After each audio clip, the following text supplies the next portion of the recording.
But first, we must begin with the House Intelligence Committee officially concluding in its final report that there was no collusion between the Trump campaign and Russia in the 2016 presidential election. President Trump hailing the committee's findings earlier today. It was a great report. No collusion, which I knew anyway. No coordination, no nothing. It's a witch hunt. That's all it is. There was no collusion with Russia. I was very honored by the report. It was totally conclusive, strong, powerful. Many things said that nobody knew about and said in a very strong way. They were very forceful in saying that the Clinton campaign actually did contribute to Russia. So maybe somebody ought to look at that. But what we really should do is get on with our lives. My panel now to discuss Lee Carter, GOP communication strategist, Stephanie Hamill, the Daily Caller reporter, and also with us Kimberly Klacik. She's the executive director of Potential Me and a Republican Central Committee candidate in the Baltimore County, Maryland race. I want to start with you, Stephanie. Again, according to this report, the judgment that Russia was trying to help Donald J. Trump did not meet with basic intel tradecraft standards. In the Obama-Russia report, was created in an unusual way. Again, maybe perhaps if they want to keep digging into this, they can start to dig into the role of the Obama administration and perhaps where the money came from originally to fund this Steele thing. But this is the final report, and it vindicates President Trump. Yeah, this is not a surprise to me. This is what we knew all along. I never saw any evidence suggesting that the Trump campaign worked with the Russians to steal the election. That was just a hoax. That was the biggest political scam of the century created by the Democrats to explain their loss. This was a devastating loss for the Democrats and for Hillary Clinton. They just couldn't believe it. They had the mainstream media on their side. They had the FBI, apparently some in the FBI, helping them try to steal this election. The Democrats are the ones that were colluding with the Russians, with the Steele dossier and the DNC paying for that. So this is just proves that President Trump was right. He's vindicated, and it's great that they finally released this information. You know, Kimberly, it's the soundbite we played coming in, and then earlier today, President Trump saying that with no evidence of collusion, the probe must end now. I think a lot of Americans are echoing the same thing. Please give us what you have, Mueller, and let's move on with our lives.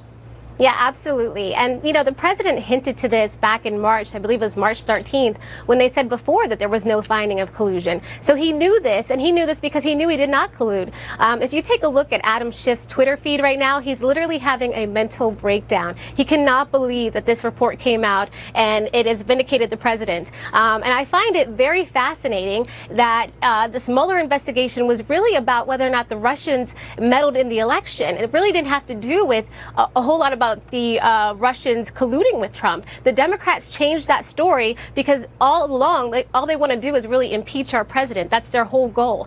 And I also find it funny that here you have Comey on this book tour releasing what seems to be classified information. I remember back when Eric Holder and John Kerry were talking about in January how the memo shouldn't come out because it could leak classified information. And here this guy is on a book tour. Sure.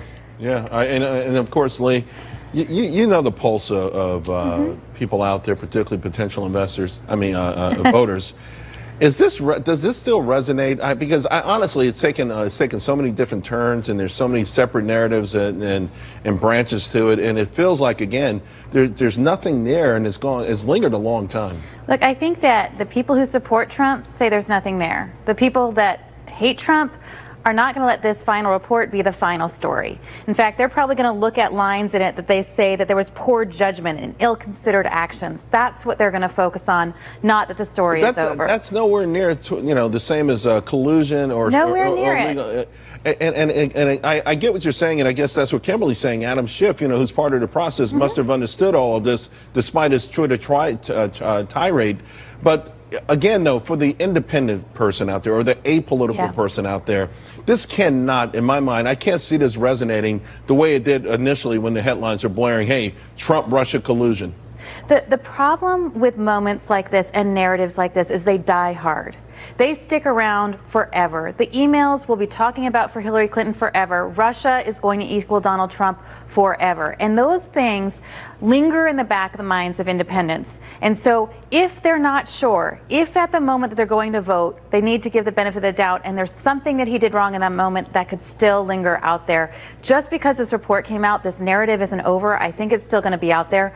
Will it be impactful, though? I mean, is it too early to tell? Will this have any real punch or impact come November? And we're still here. We're still with the Mueller probe, with no decision, no conclusive findings, and some rule. You know, a few people snared in things that have nothing to do with the original assignment. I think it's absolutely too soon to tell, but I do think that the Democrats need to come up with a message beyond resist if they want to have hope in November, because right now they've got nothing but that, and that's not going to sway people.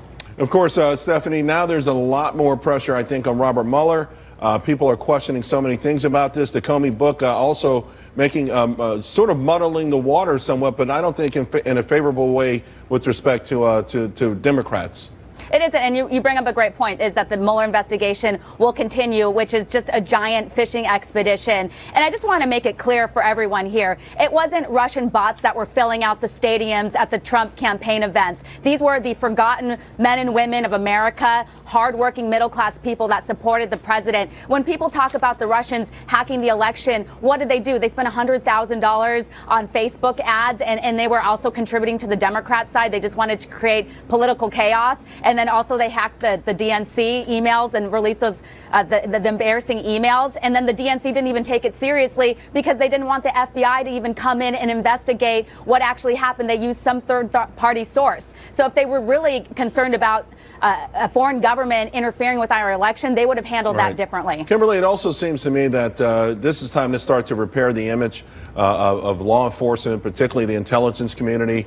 You've got the McCabe situation. I think Comey, and we'll have a segment on his interview with Brett later on in his show, but he's not doing himself any favors. So this would seem like Robert Mueller must feel some sort of pressure that, either put up if you've got something or wrap this thing up.